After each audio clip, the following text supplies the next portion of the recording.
Les quelques 90 membres de la Chambre haute ont effectué l'élection du président et du bureau permanent cet après-midi au Palais de Verre d'Aneuskeli. Ainsi, le général Dolin Rassoulsou sera le président du Conseil supérieur de la transition mis en place lundi dernier. Prévu débuter à 15h, les élections n'ont pu démarrer que vers 17h du soir. Le nouveau président du CST avec comme adversaire Jean-Claude Rakotinirin, Patrick Mounibou et Rabinzamin Ramalansou, tous les trois candidats de l'Escopole. Mais Rabinzamin Ramalansou s'est désisté à la dernière minute et ce fut donc le candidat de l'UDR Fanvan qui a brigué le poste de président du Conseil supérieur de la transition.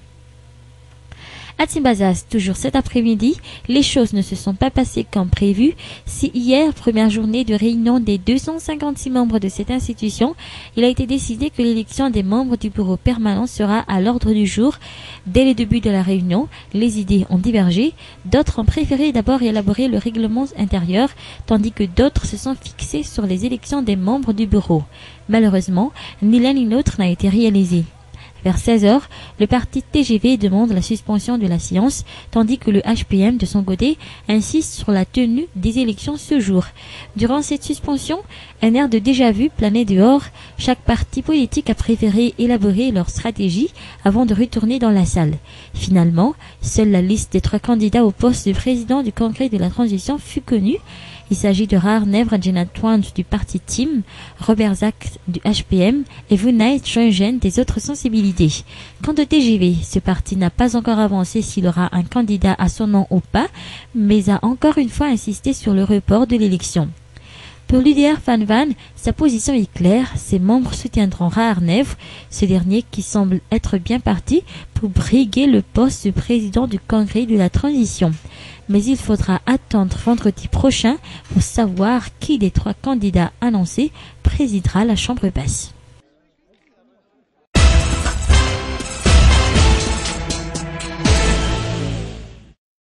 La mise en place du Parlement de la transition, composé entre autres du Conseil supérieur de la transition et du Congrès de la transition, marque une étape importante dans le processus de mise en place de la nouvelle 4e République, commentent à la presse quelques citoyens, observateurs de la vie politique souhaitant rester dans l'anonymat. Elle exprime également la volonté du monde politique malgache de contribuer à la recherche d'une solution pour une meilleure sortie de crise, ont-ils ajouté.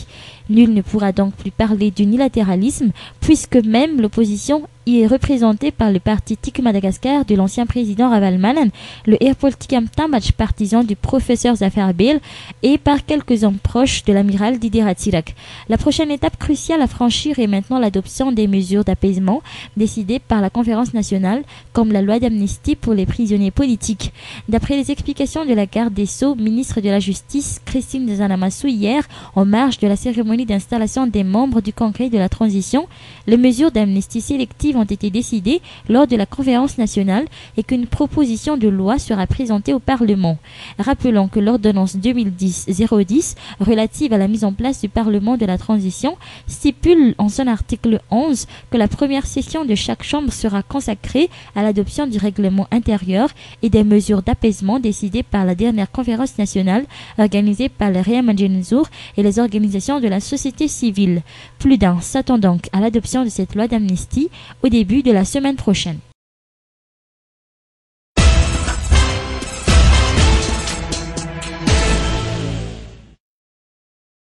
Comme beaucoup d'autres pays au monde, Madagascar célèbre également la journée du 13 octobre dédiée à la réduction des risques de catastrophes.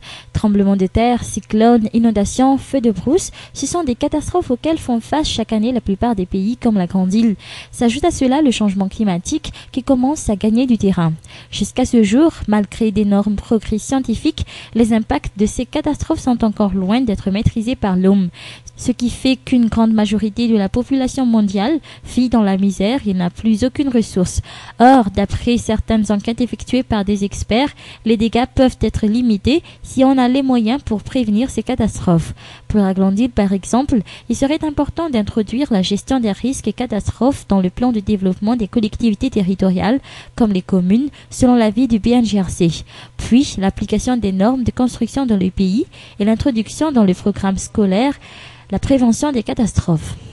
Pour marquer cette journée, l'United Nations for Habitat, le BNGRC, le CBGU, ainsi que le ministère de l'Aménagement du Territoire et de la Décentralisation ont organisé un atelier à l'Espartière Siadan pour faire connaître aux maires, aux techniciens et aux étudiants les moyens de prévention des risques et catastrophes à Madagascar et les 10 points essentiels pour rendre une ville résiliente. Pour des villes résilientes, ma ville se prépare. C'est d'ailleurs le thème choisi par l'ONU pour la célébration de cette journée internationale cette année.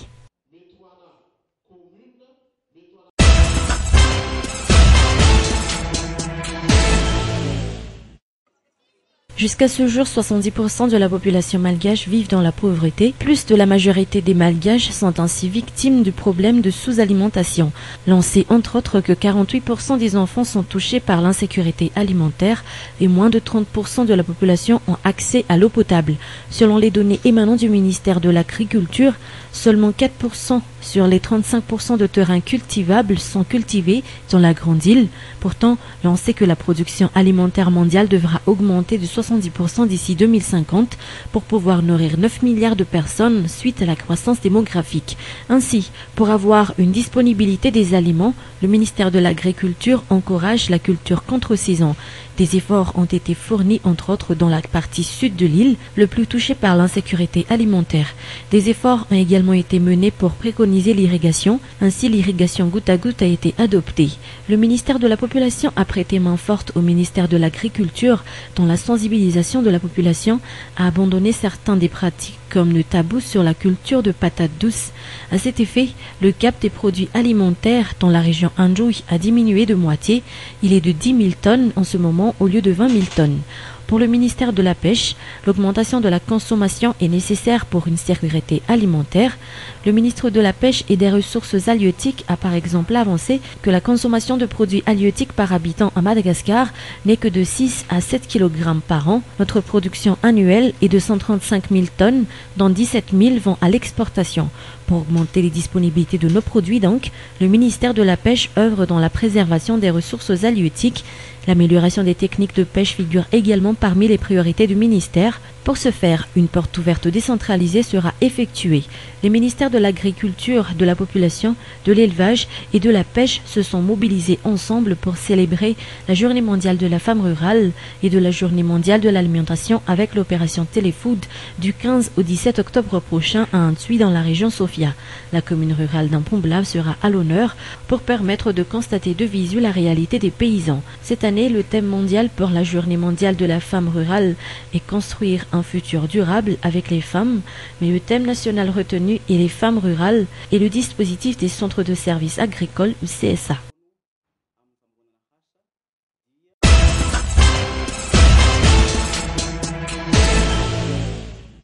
Canal+ Overseas, filiale du groupe Canal+ en charge de l'international, lance sa filiale à Madagascar depuis le 1er octobre.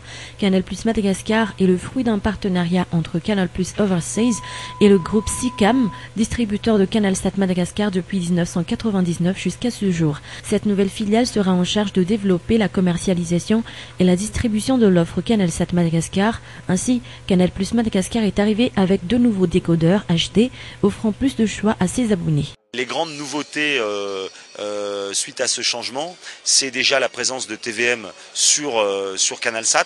La deuxième chose, c'est le lancement des nouveaux décodeurs HD qui vont remplacer les anciens décodeurs. D'ailleurs, j'appelle nos abonnés à venir les changer en masse, puisque aujourd'hui c'est gratuit, on peut venir changer ces décodeurs. Donc ils sont au nombre de 2, donc bien sûr les 2 en haute définition, un simple, sans disque dur, et un avec disque dur, qui a l'énorme avantage de pouvoir regarder un film, de l'enregistrer si on n'a pas le temps de finir de le regarder. On peut programmer des enregistrements aussi. Quand on souhaite regarder un film et on finit tard ou on a un dîner, il suffit de l'enregistrer et puis quand on revient, de pouvoir le regarder. En plus de ces 2 nouveaux décodeurs, Canal+ Madagascar a également rajouté 7 nouvelles chaînes dans son bouquet. Selon toujours les explications des responsables, l'arrivée de ces nouvelles chaînes illustre leur souhait de tout mettre en œuvre pour offrir le meilleur de la télévision à l'ensemble des Malgaches.